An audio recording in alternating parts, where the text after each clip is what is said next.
siapa itu? Bang Egy Sujana. Egy, nah itu juga itu kadal juga tuh. Kadal. Dia kadal tuh barang. Maksudnya gimana itu, Bang? Dia kan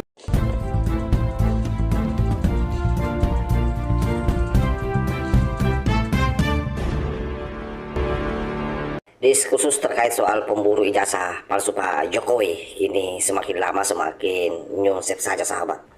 Dimana kita melihat mereka satu persatu ini sudah pecah kongsi. Jadi layak kita sematkan kepada mereka bahwa dari pemburu menjadi pemansa sesama. Inilah yang terjadi dalam drama terbaru di barisan pemburu ijazah Jokowi.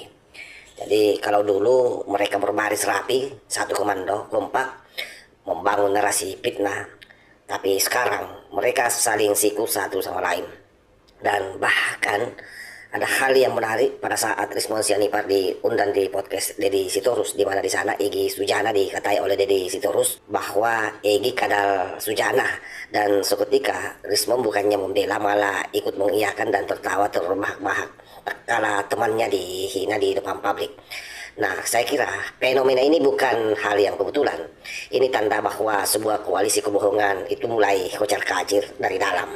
Dan ini sangat jelas di dalam videonya.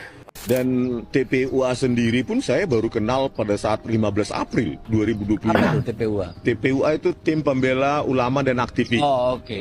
Yang dibentuk oleh pengacara-pengacara itu. Habib Rizik, dan itulah yang terus berjuang untuk membuktikan keautentikan ijazah Jokowi di itu Bang. yang ada si itu ya, si siapa itu? Bang Egy Sujana. Egy, nah itu juga itu kadal juga tuh. Dia Kadal tuh barang. Maksudnya gimana itu, Bang? Dia kan nuduh bahwa Bu Mega mengadakan sayembara 16 miliar 16 miliar, iya. Lah itu dia ngarang dari mana? Nah itulah Bang, dihubung-hubungkan 16 miliar itu loh netizen, bahwa kami untuk memenangkan sayembara itu. Jangan-jangan tuh si Egy itu ada yang nyuruh tuh buat ngomong tuh. Nah, karena habis itu kan dia menghilang tuh. Nah, gua masih nunggu Egy nih ngomong. Coba dari mana dia dapat info itu. Ajak podcast di sini, berapa Bang. kali pengacara kita ngontak dia, alasannya masih di Singapura lah, hantu blau lah.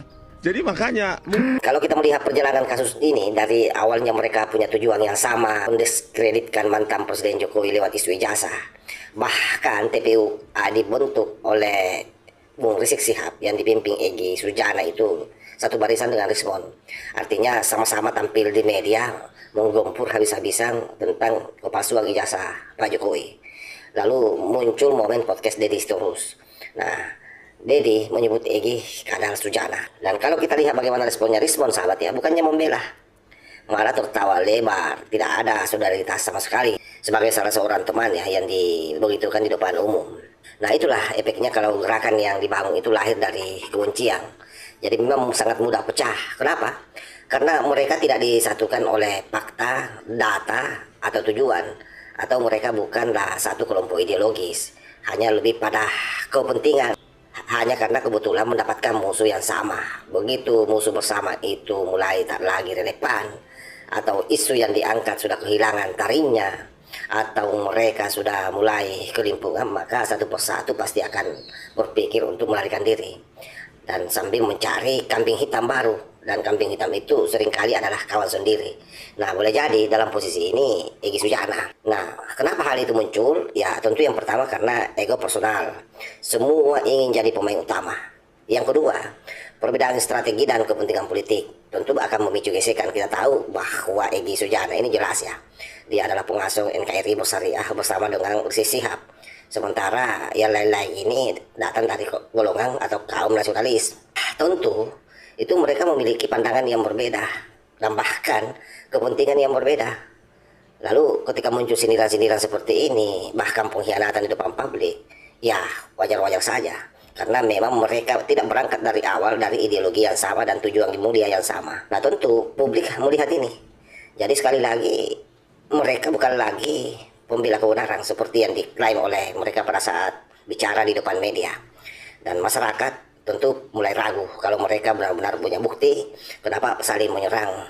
Nah itu kan jadi pertanyaan besar bagi mereka, sehingga pecah kongsi ini tentu saja melemahkan narasi fitnah yang mereka bangun.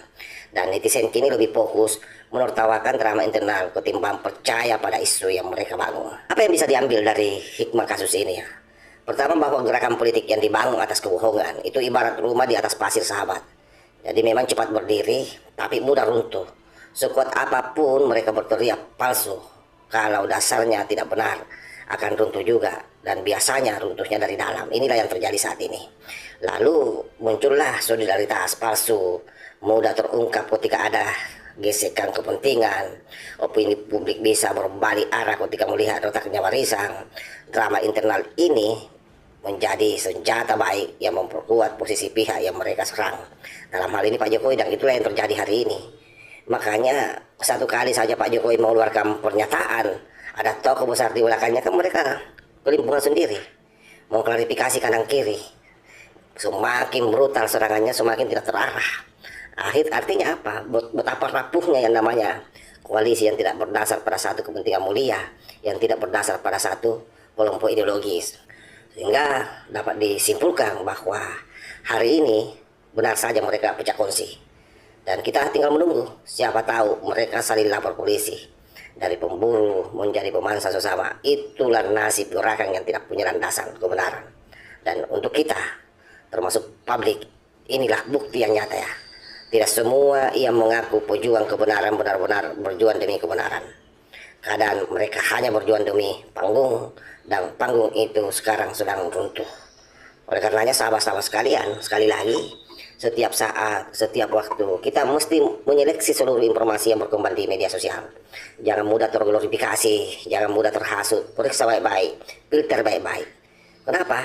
Karena itu tadi, terlalu banyak hoax yang beredar, dan itu bisa menyesatkan kita semuanya. Termasuk soal tuduhan ijazah palsu ini. Kan sebenarnya kalau kita mau bicara jujur, yang namanya dokumen resmi itu siapapun yang mengeluarkan, dialah yang berhak mengeluarkan palsu atau asli. Oleh karenanya ketika UGM sebenarnya sudah menegaskan bahwa ijazah Jokowi asli, tidak boleh lagi diperdebatkan. Tetapi dasar karena mereka bermain politik, mereka menggiring opini, mereka berharap rakyat ragu terhadap kredibilitas Pak Jokowi, maka itu dia goreng-goreng terus. Dan apa yang terjadi? Karena tidak kuat bertahan oleh gempuran netizen, akhirnya pecah kongsi sendiri dan saling menyelamatkan diri. Seperti Egy Sujana yang hari ini pergi di markas HTI di London untuk istirahat. Jadi Egy Sujana ini mengambil langkah terakhir, yaitu jurus lari, jurus selamat namanya. Nah, tinggallah para pemburu yang lain ini kocar-kacir di belakang, dan wajar kalau dia kemudian membenci Egy Sujana karena dia ditinggalkan di tengah-tengah perjuangan yang mereka bangun secara bersama-sama.